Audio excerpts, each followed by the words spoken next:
오늘의 헤드라인입니다. 국내 연구진이 모발 형성에 핵심적인 역할을 하는 세포를 대량으로 배양하는 데 성공했습니다. 실제 환자를 대상으로 한 임상시험을 앞두고 있어 탈모 치료의 새 길이 열릴 전망입니다. 미국이 주도했던 중국 화웨이 퇴출을 위한 국제공조에 균열이 벌어지고 있습니다. 영국에 이어 뉴질랜드가 화웨이 퇴출이나 배제가 불필요하다고 결론 내렸고 독일 역시 5G 사업에 화웨이 참여를 허용할 예정입니다. 인공지능은 최근 인간의 영역이었던 창작에서도 뛰어난 성능을 보이고 있습니다. 하지만 사람을 감시하고 통제하는 데 활용된 경우가 알려지면서 인공지능의 윤리 지침이 필요하다는 목소리가 커지고 있는데요. 과학 본색에서 자세히 알아보겠습니다.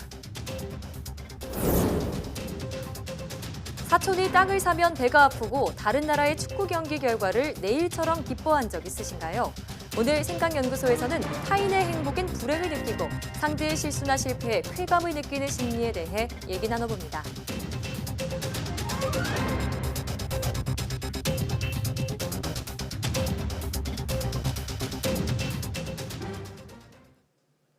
여러분 안녕하십니까? 사이언스 투데이입니다. 요즘 탈모 고민하시는 분들에게 반가운 소식입니다. 국내 연구진이 머리카락을 자라게 하는 세포를 대량으로 배양하는 데 성공했는데요. 이 세포를 쥐에게 이식하자 털이 수북이 자라났는데 사람을 상대로 한 임상시험을 앞두고 있습니다. 이혜리 기자의 보도입니다. 털이 없던 매끈한 쥐의 등이 2주 만에 털로 뒤덮였습니다. 모유두 세포, 즉 모발이 자라도록 유도하는 세포를 털이 없던 쥐 피부에 주사한 결과입니다. 모유두 세포는 모발 끝부분인 모낭에 매우 소량으로 존재합니다. 주변 혈관으로부터 영양을 공급받아 세포 활동을 함으로써 모발 형성에 핵심적인 역할을 하는 겁니다. 이 세포가 머리카락을 자라게 한다는 건 알려졌지만 워낙 양이 적어서 이를 활용하기가 쉽지 않았습니다. 그런데 국내 연구진이 이 세포를 대량으로 배양하는 데 성공했습니다.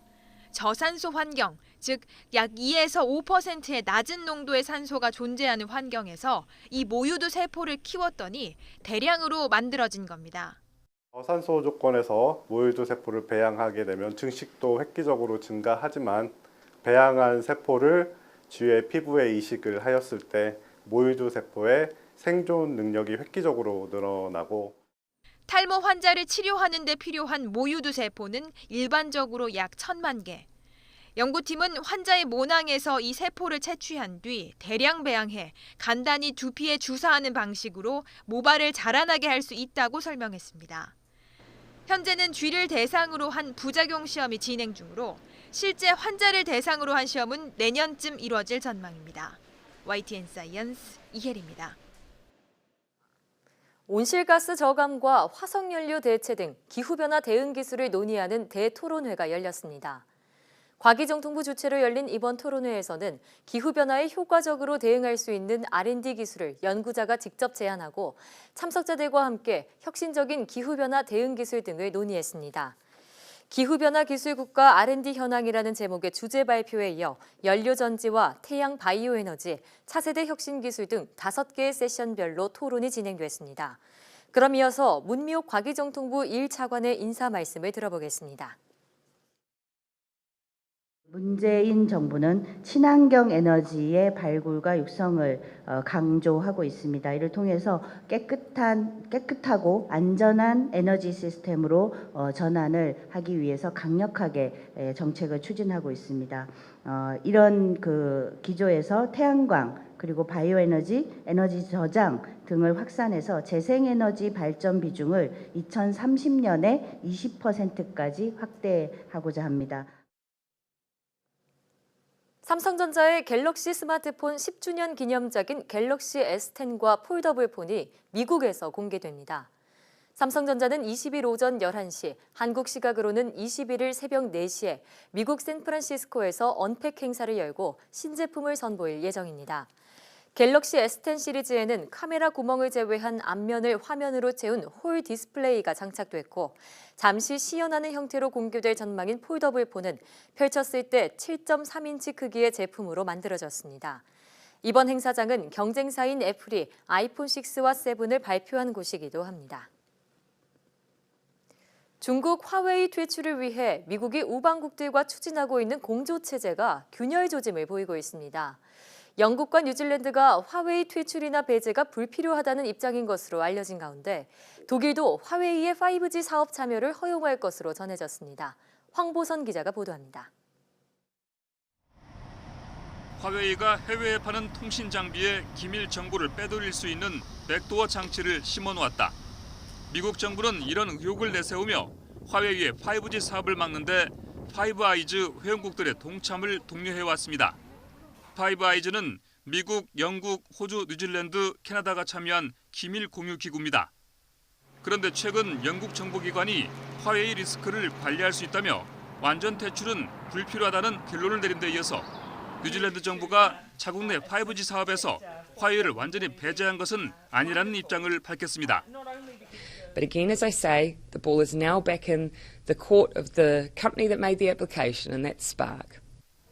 이런 가운데 유럽연합 EU의 주요 회원국인 독일도 미국의 반대와 경고에도 불구하고 화웨이의 5G 사업 참여 허용을 검토하고 있는 것으로 전해졌습니다. 미국 월스트리트 저널은 독일 관련 부처가 화웨이 사업 참여를 허용하는 쪽으로 이미 2주 전에 예비 결정을 내렸다고 보도했습니다. 이런 형세 속에 당사자인 화웨이 측은 자신감을 내비쳤습니다. There's no way the US can crush us. The world needs Huawei because we are more advanced. 애초에 미국이 설득력 높은 증거도 없이 무리한 압박에 나선 데다 중국의 거센 반격이 이어지면서 미국 주도의 화웨이 퇴출 공조가 흔들리고 있다는 분석이 나오고 있습니다. YTN 황보선입니다. 용 모양의 오로라가 관측돼 화제가 되고 있습니다. 미 항공우주국 나사는 하늘에서 용을 본 적이 있는가라는 내용의 오로라 사진을 공개했습니다. 이 오로라 사진은 이달 초 중국인 관광객이 아이슬란드에서 촬영해 나사에 제공했습니다. 나사는 지난해 4월에도 노르웨이 하늘에 뜬 용 오로라라는 제목의 사진을 공개한 바 있습니다. 오로라는 새벽이라는 뜻의 라틴어로 태양에서 방출된 입자 일부가 지구 자기장에 끌려 대기로 진입하면서 공기 분자와 반응해 빛을 내는 현상을 말합니다.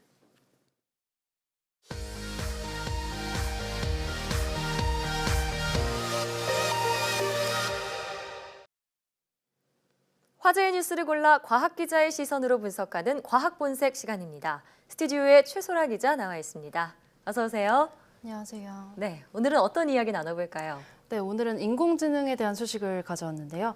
요즘 인공지능은 워낙 다양한 분야에서 적용이 되고 있는데요. 네. 인공지능 도입이 오히려 고려되고 있지 않은 분야를 찾아보기가 더 힘들 정도입니다. 맞습니다. 네, 바둑이나 체스 등 게임에서는 물론 신약을 개발하는 데도 인공지능이 도입됐고요.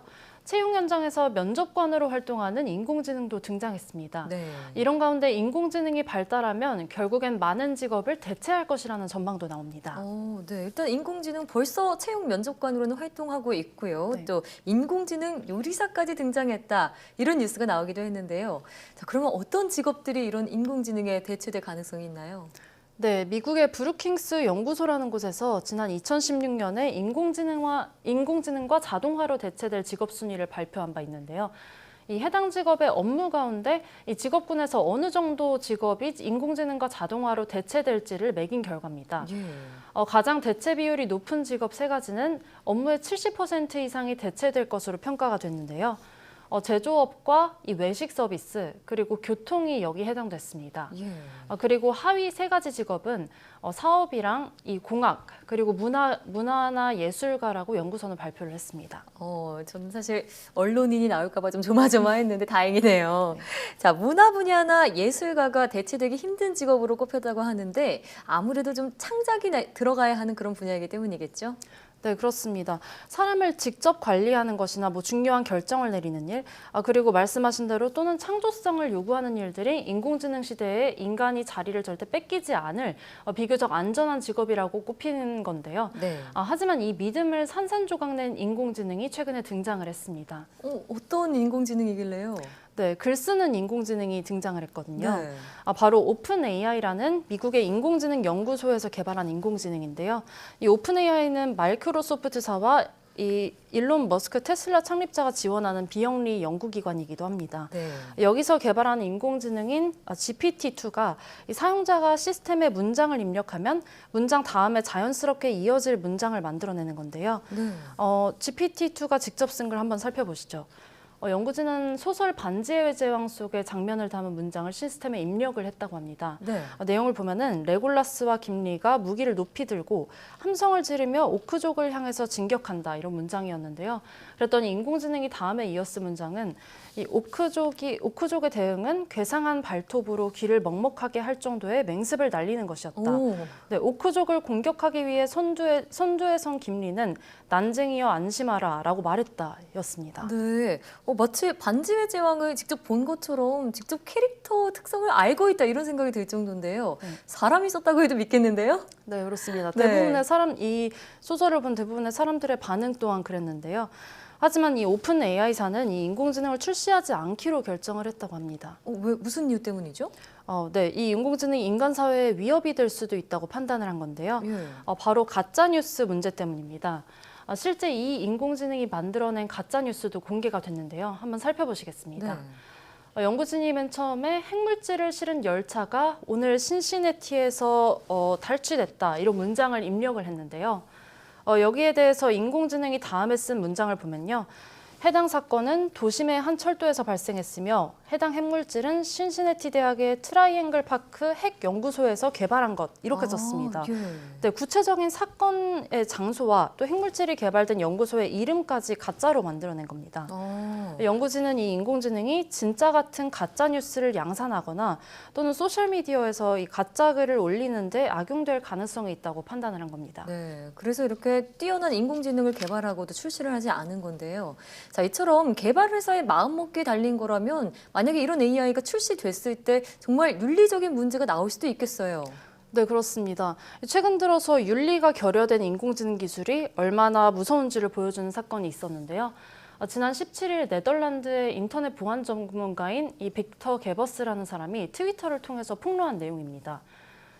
중국 당국이 신장 위구르 자치구에서 위구르족 260만 명을 추적 감시했다는 정황이 드러난 건데요. 중국의 안면인식 관련 이 IT 업체인 센스네트 테크놀로지라는 곳이 이 관리한 데이터베이스가 인터넷에 고스란히 노출돼 있던 것을 이 네덜란드 보안 전문가가 발견한 겁니다. 신장은 이 위구르 소수민족이 있는 곳인데요. 예. 중국 내 이 자치구 가운데서도 분리 독립 성향이 가장 강한 곳 중에 하나입니다. 그래서 이곳 주민들의 이 이름과 또 신분증 번호, 주소 그리고 직장 정보까지 담긴 데이터베이스의 존재가 공개된 겁니다. 그렇군요. 심지어는 이 업체가 주민들의 실시간 위치까지 감시해온 것으로 드러났는데요. 위치 정보는 이슬람 사원이나 호텔 등을 중심으로 670만여 곳이 체크됐던 것으로 드러났습니다. 그러니까 이런 장소들에서 이 인공지능 기반한 안면 인식 기술을 갖춘 이 첨단 감시 카메라가 설치될 가능성이 높아 보인다는 겁니다. 네. 자, 인간이 인간을 감시하고 통제하고 또 자유를 침해하는데 실제로 인공지능이 쓰이고 있다 이런 얘기네요. 정말 하루빨리 인공지능과 관련한 윤리 지침을 만들어야 하는 거 아닌가요? 네, 그렇습니다. 예. 또 하나 문제가 딥페이크라는 것도 있는데요. 이 딥페이크는 인공지능을 활용해서 영상을 만들어내는 합성하는 기술인데요. 없던 일을 실제처럼 조작할 수 있어서 정치적으로 악용될 소지가 매우 큽니다. 유명 인사나 혹은 또 정치 후보들의 표정이랑 입술 모양까지 마음대로 조작할 수 있기 때문에 가짜 뉴스를 더 정교하게 생산할 수 있습니다. 그렇군요.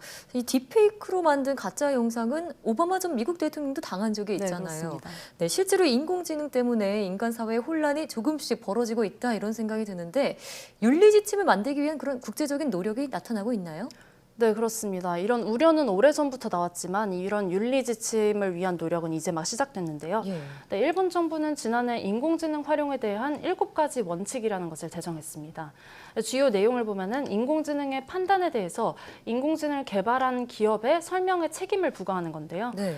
인공지능의 판단에 대해 최종적으로는 인간이 책임을 져야 한다 이런 내용인 겁니다. 일본 정부가 마련한 이 인공지능 활용 윤리 지침은 지금 보시는 바와 같은데요. 이 AI는 인간의 기본적 인권을 침해하지 않는다로 시작해서 6번째 보시면은 인공지능을 활용한 기업의 이 결정 과정에 대한 설명 책임을 이 기업에 부과한다 이렇게 돼 있는 것을 볼 수 있습니다. 네, 일본 정부는 이런 원칙을 토대로 법을 정비할 거고 또 일본에서 활동하는 외국 기업들에게도 이런 법들을 적용할 계획이라고 밝혔습니다. 또 오는 6월에는 오사카에서 열리는 G20 정상회의에서 네. 이 참가국들에도 동참을 요청할 계획이라고 하는데요. 네, 한편으로 캐나다에서는 지난해 5월에 인권단체가 기계학습 기준에 대한 선언이란 것을 공표했는데요. 예. 기계학습의 알고리즘이 평등과 차별 금지라는 기본 원칙을 존중하도록 설계돼야 한다. 이 내용이 주를 이룹니다. 그렇군요. 이렇듯 아직은 윤리 지침이 세워지는 초창기 단계고요. 네. 우려가 점점 커짐에 따라서 국제적인 움직임도 더욱 늘어날 것으로 보입니다. 네, 이 일본 정부의 AI 활용 윤리 지침을 보니까 기업에 최종적으로 책임을 부과한다. 이 점이 참 인상 깊습니다. 네. 그러니까 인공지능이나 알고리즘이 좀 제 역할을 하려면 결국엔 인간의 가치 판단이 그만큼 중요해진다. 이런 얘기겠죠. 네. 네, 오늘 말씀 잘 들었습니다.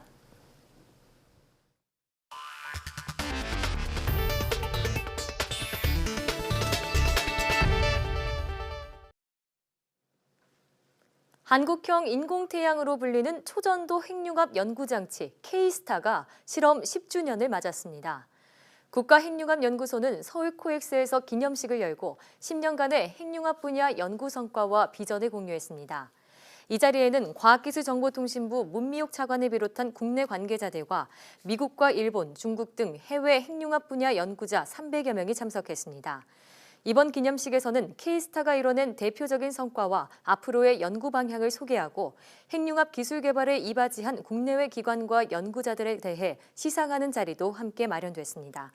그럼 여기서 유석재 국가핵융합연구소장과 기념식에 참가한 해외 연구자들의 인터뷰를 들어보시겠습니다. 지난 10년간 계속 주목할 만한 그 레코드를 세웠습니다.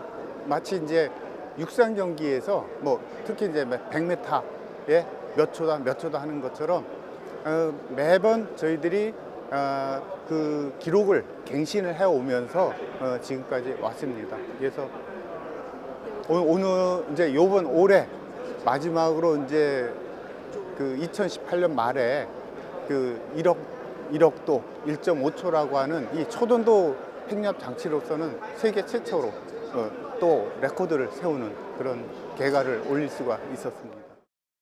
We are working very closely with K-STAR on preparing for ITER. We are sending scientists from America to work on K-STAR from Princeton.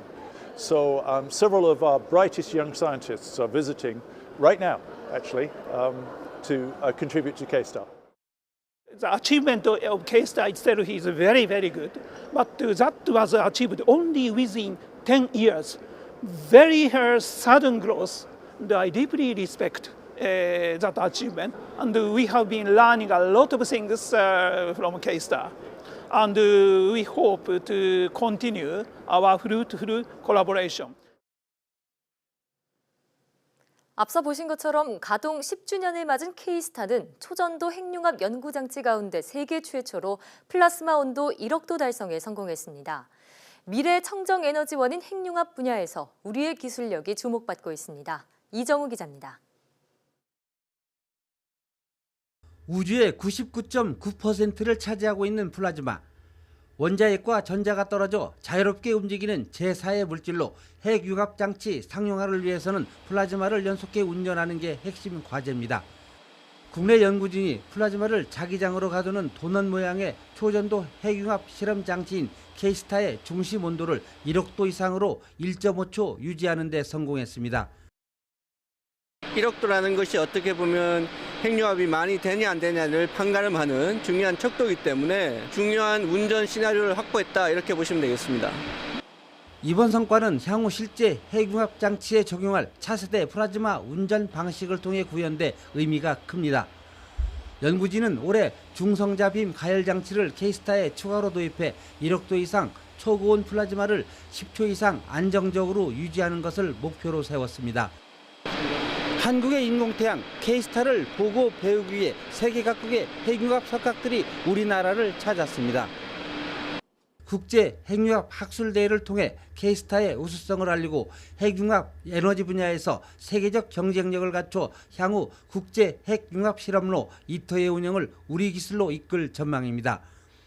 고성능 고밀도 플라즈마를 유지하는 기술을 확보하여 핵융합 기술을 상용화시키는 데 앞장설 수 있다고 그렇게 말씀드릴 수 있겠습니다. K스타 가동 10주년 핵융합 기술의 주도권을 확보하기 위한 핵심 기술 개발과 이를 산업화하는 데 한 발짝 더 나아갔습니다. YTN 이정우입니다. 위염과 위암을 촉진하는 새로운 유전자가 발견됐습니다. 한국생명공학연구원과 일본 가나자와 대학 연구팀은 위염과 위암 생쥐 모델과 위암 환자의 시료를 활용해 위암 발생에 중요한 유전자를 새롭게 발굴했다고 밝혔습니다. 연구팀은 새로 발견한 유전자가 종양을 억제하는 역할을 하는 유전자들을 동시에 억제해 위염과 위암을 촉진한다고 설명했습니다. 또 위암을 조기에 진단할 수 있는 장치 개발뿐만 아니라 위암 치료제 개발에도 큰 도움이 될 것으로 기대했습니다. 이번 연구 결과는 국제학술지 가스트로엔터올로지에 실렸습니다. 울산 태화강을 찾는 겨울 철새가 다양해졌습니다. 지난해보다 11종류가 늘었고 특히 천연기념물인 고니도 모습을 보였습니다. 김인철 기자가 취재했습니다. 잔잔한 강물 위를 다니는 고니의 모습이 여유롭습니다. 태화강 하류에서 상류까지 먹이 활동을 하는 고니 가족은 모두 6마리. 4년 만에 태화강을 찾은 겁니다. 항상 6마리가 같이 다니면서 이렇게 먹이 활동하고 쉴 때도 보면은 그 모래톱 그 언덕에 올라가가지고 쉬고하는 모습을. 태화강 47km를 터전으로 겨울을 나는 겨울 손님은 청둥오리와 새오리 등 52종류 10만 6천여 마리. 지난해보다 11종 늘었지만 개체수는 1000여 마리가 줄었습니다. 새로 찾은 철새는 검은 목눈 병아리와 박새, 멧새, 민물 가마우지 등입니다. 태화강에는 해마다 10월부터 겨울 철새들이 찾아듭니다. 10년 넘게 이어져 온 태화강 생태 복원 사업이 성과를 거두고 있다는 증거입니다. 물이 맑아지면서 철새들의 먹잇감이 늘어나고 대나무 숲과 국가 정원 추진이 철새들의 겨울나기에 큰 도움이 된 겁니다. 태화강은 수달과 삭 같은 보호 야생동물도 사는 생물 다양성 보고로 자리를 잡아가고 있습니다. YTN 김인철입니다. 열대우림보다 140년 이하의 젊은 숲이 이산화탄소를 더 많이 흡수한다는 연구 결과가 나왔습니다. 영국 버밍엄 대학 연구팀은 컴퓨터 자료 분석과 시뮬레이션을 통해 숲의 이산화탄소 저장 능력을 연구한 결과 이같이 나타났다고 밝혔습니다. 그동안 숲은 나무 성장에 이용되는 비료 효과 때문에 주로 이산화탄소를 흡수하는 것으로 알려졌습니다. 하지만 이번 연구를 통해 비료 효과뿐만 아니라 젊은 숲의 효과로 더 많은 이산화탄소를 흡수하는 것으로 나타났습니다. 이번 연구 결과는 국제학술지 미 국립과학원 회보에 실렸습니다. 유럽연합 EU의 28개 회원국을 대표하는 EU 이사회와 유럽의회는 버스와 대형 트럭의 온실가스 CO2 배출량을 오는 2030년까지 30% 줄이기로 잠정 합의했습니다.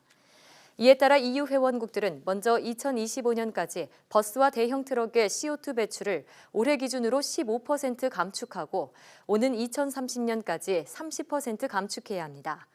EU에서 버스와 대형 트럭에 대한 CO2 감축 목표를 설정한 것은 이번이 처음입니다. EU는 파리 기후변화 협정에 따라 오는 2030년까지 CO2 배출량을 지난 1990년 수준에서 40% 감축하는 방안을 추진하고 있습니다. 앞서 EU 이사회와 유럽의회는 승용차의 경우 2030년까지 CO2 배출량을 2021년 수준의 37.5%로 감축하기로 목표치를 정했습니다.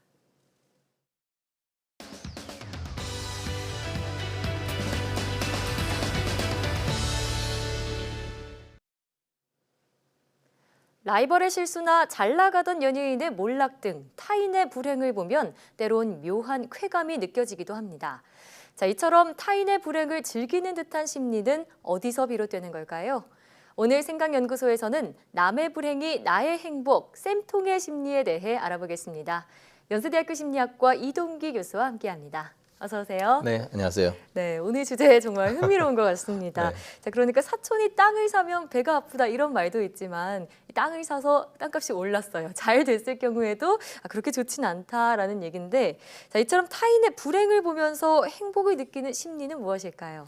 네, 이게 참 재미있는 그런 심리인데요. 다른 사람의 불행이나 고통을 보면서 우리가 기쁨을 느낀다. 이걸 가리키는 용어가 있습니다. 예, 독일어로 샤덴프로이데라는 말이 있는데요. 좀 어렵죠? 네. 샤덴은 손실이나 고통 이런 것들을 의미하고요. 프로이데는 환희와 기쁨. 그러니까 다른 사람의 손실이나 고통을 보면서 환희나 기쁨을 느낀다. 그래서 샤덴프로이데라는 말이 생겼습니다. 하버드 대학교에 있는 미나 시카라라고 하는 교수가 실험을 했는데요. 어떤 거냐면 짧게 설명드리면 자기가 부러워하는 어떤 사람이 있었는데 이 사람이 길에서 옷다를 주었다는 좋은 소식이 있고요. 예. 반대로 이 사람이 지나가다가 물이 튀어가지고 옷이 젖었다라고 하는 나쁜 소식이 있어요. 이 둘 중에 사람들이 어느 쪽에 환하게 웃었을까? 어느 쪽일 것 같습니까? 후자인가요? 네, 후자입니다. 아, 그래요? 다른 사람이 뭔가 잘 안 됐다는 그런 상황에 훨씬 더 기쁨을 표현했다고 합니다. 좀 재밌기도 하고 씁쓸하기도 하고 그런 것 네. 같은데요. 자, 근데 어떻게 보면 이런 심리도요, 질투나 또 열등감과도 관련이 있을 것 같습니다. 심리학적으로는 질투를 어떻게 정의 내리는지 궁금하고요. 또 왜 이런 심리가 나타나게 되는 걸까요? 네, 지금 아무래도 질투라고 하는 게 내가 갖지 못한 뭔가를 가지고 있는 다른 사람을 부러워하거나 조금 더 나아가면 미워하는 그런 거잖아요. 그런데 이제 이게 성격적으로는 신경증이라고 하는 성격과 관련이 높다고 하네요. 신경증이라고 하는 것이 정서적으로 상당히 불안한 그런 성격인데요. 네. 또 소유욕이 높을수록 또 이런 질투감이 많이 생긴다고 하고요. 또 연인 관계에서는 저 사람 내 파트너에 비해서 내가 뭔가 좀 모자란다 이런 느낌이 들 때 이 질투감 같은 게 많이 생긴다고 합니다. 네. 저희가 이제 얘기할 때는 어릴 때 부모와의 애착이 상당히 불안정해서 늘 불안을 많이 느끼고 이런 사람들이 질투감을 많이 경험할 가능성이 높다고 하고요. 예. 최근에는 이제 저 일종의 또래 관계, 청소년들의 또래 관계에서 네. 질투심을 많이 느끼는 사람이 이 사이버 폭력, 일종의 따돌림 같은 거를 더 많이 할 가능성이 높다고 합니다. 따돌림에게까지도 질투심이 영향을 미치는군요. 네. 근데 이 질투심이 많다는 얘기는 그만큼 좀 열등감이 많고 또 자존감이 떨어진다 이런 얘기가 아닌가 싶은데 관련성이 있을까요? 네, 사실은 이게 그 네덜란드에 있는 라이덴 대학 연구진들이 연구를 해봤더니 자존감이 낮은 경우에 나보다 잘 나가는 다른 사람에 대해서 상당히 그 쌤통이다 이런 질투감 이런 걸 많이 느낀다고 하네요. 네. 실제로 자존감이 낮은 것과 이렇게 느끼는 질투감 이런 것이 관련이 있을 수가 있는데 또 그에 반해서 이제 그 보면은 우리가 흔히 생각할 때는 자존감이 낮고 열등감을 많이 느끼니까 이런 질투감을 많이 느낀다 이렇게 생각하잖아요. 예. 근데 이것들 사이에 그렇게 인과관계가 있는 건 아니에요. 인과관계를 따질 수는 없군요. 예, 그냥 관련성이 있는 어느 정도 상관관계를 볼 수가 있겠는데요. 보통 이제 그 자존감이 낮게 되면은 아무래도 여러 가지 남과 비교를 많이 하게 되고 조그마한 그런 자극에도 화를 낼 가능성이 많고 그러다 보면 아무래도 질투로 이어질 개연성이 더 많이 있겠죠. 네. 보통 그 열등감 콤플렉스라고 하는 개념을 구성할 때 자존감이 상당히 낮은 거, 자존감의 결핍이 한 구성 요소로 포함되고 있습니다. 그렇군요. 자, 어쨌든 자존감이 낮을수록 누군가의 불행을 보면서 좀 쾌감을 느낄 수는 있다 이런 말씀이신데, 자, 혹시 반대로요 우월감을 느끼기 위해서 이 쌤통 심리를 느끼는 그런 경우도 있지 않을까요? 네, 재미있는 질문이신데요. 그 루소가 얘기하기를 다른 사람과 내가 뭔가 차이가 있다 이렇게 느끼게 되면 그걸 보고 자기 자신을 평가를 사람들이 하게 된대요. 네. 그러니까 만약에 다른 사람에 비교해서 내가 열등하다고 느끼게 되면 그 결과로 감정적으로 수치심을 느끼거나 또는 질투를 많이 경험하게 되고요. 내가 남보다 좀 우월하다 이렇게 되면은 감정적으로는 허영심이라든지 뭔가 교만한 그런 느낌들을 많이 갖게 되는 거죠. 그러니까 다른 사람의 비교를 하게 되면 그걸 가지고 자기 자신을 평가하면서 특정한 감정이 이렇게 나타나게 된다 이런 얘기인데요. 다른 사람의 불행을 보게 되면은 뭔가 묘하게 나는 좀 괜찮고 좋은 위치에 있으면 우월감을 느껴요. 그렇게 느끼면 뭔가 기쁨이 느껴지면서 뭔가 저런 거 보면서 참 쌤통이다 뭐 이렇게 지켜보는 그런 심리가 있을 수도 있습니다. 사람들은 전반적으로 권력을 갖고 싶어하고 뭔가 우월적인 지위를 갖게 되면 그 지위에 붙어오는 여러 가지 그런 이득들 이런 거를 향유하고 싶어하는 특성이 있는 것 같아요. 예, 자 그러니까 자신이 처한 상황을 가늠하는 그런 기준이 누군가와의 비교가 될 수 있다 이런 얘기인데, 자 현대 사회에선 특히나 이런 남과의 비교를 더더욱 중요시 여기는 것 같습니다. 어떤 사례를 일상생활 속에서 들 수 있을까요? 실제로 뭐 TV나 대중매체 같은 걸 보면 금방 경험할 수 있겠는데요.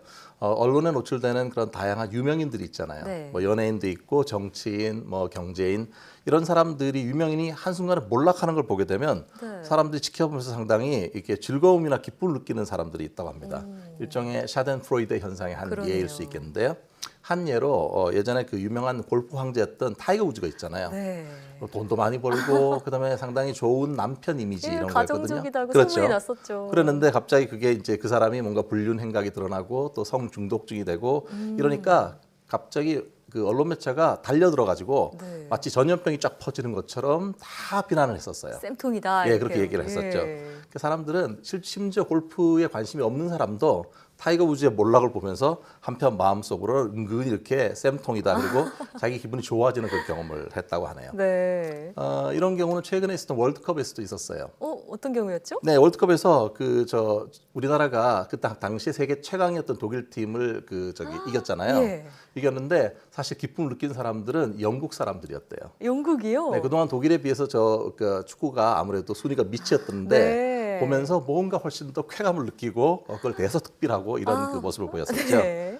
사실 이렇게 집단 간의 역학관계 같은 경우는 개인 간의 관계보다 때로 이 경쟁 심리에 의한 어떤 그 질투나 이런 게 더 네. 강하게 드러날 수도 있는데요. 네. 사람들도 은근히 스포츠를 보면서 저 사람 정말 이렇게 시기심을 느끼지만 스포츠 같은 걸 통해서 지면 또 고소해하고 이런 거 있잖아요. 네. 은근히 그런 거를 보여주는 경우가 있습니다. 스포츠가 또 잘 드러내는 그런 매체다라고 볼 수 있겠네요.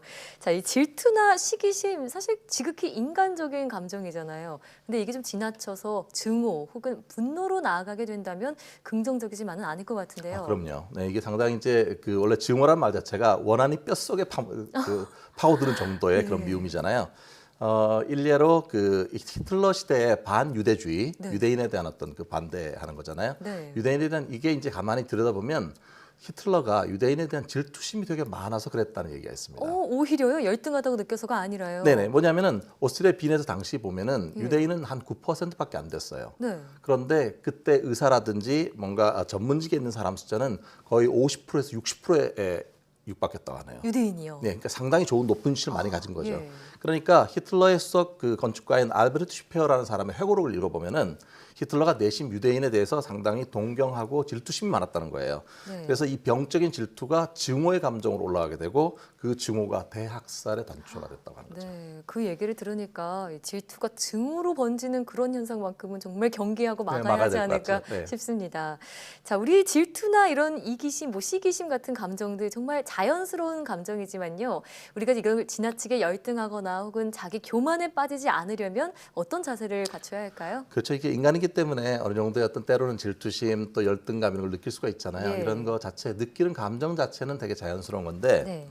남의 불행만을 추구하는데 우리 에너지를 소모하게 되면은 결국 자기가 자기를 개발하는 데는 그 에너지가 사용되지 않는 거잖아요. 네. 그러니까 이 에너지를 다른 사람의 불행을 기뻐하는 쪽이 아니라 내가 좀 더 개발해서 내가 더 나아지는 쪽으로 이거를 바꿀 필요가 있는데요. 그래서 자기 자신의 자존감을 좀 높이고 특히 타인이 뭔가 잘 됐을 때 행복을 축복해 줄 수 있는 여유로운 그런 마음 이거를 가지도록 노력을 해야 되겠습니다. 네. 다른 사람의 입장에 대해서 공감하고 연민을 느끼고 이런 것들도 되게 중요한 그런 부분이기 때문에 예. 우리가 더 성장시켜야 될 부분이 있고요. 네. 또 하나 이제 만약에 혹시 자기가 뭔가 늘 쉽게 질투감이나 네. 쌤통이다 이런 걸 많이 느낀다면 한번 좀 돌아볼 필요가 있습니다. 스스로. 내 안에 뭔가 이 자존감이 지금 낮아서 문제가 있거나 또는 지나치게 누군가에 대해 열등감을 느끼고 있는 것은 아닌지 예. 한번 돌아볼 필요가 있겠죠. 자기 어떤 다른 사람을 비난하는 데 쓰는 에너지를 자기 자신이 하고 싶은 일에 더 집중해서 예. 자기가 더 성장하고 그걸 이루려고 하는 그런 모습 그것이 훨씬 더 소중한 거라고 생각합니다. 네, 그러니까 남의 불행을 보고 기뻐해봤자 나에게 좋을 건 하나도 없다 이런 얘기네요. 네, 지금까지 생각연구소 연세대학교 심리학과 이동기 교수와 함께했습니다. 오늘 말씀 고맙습니다.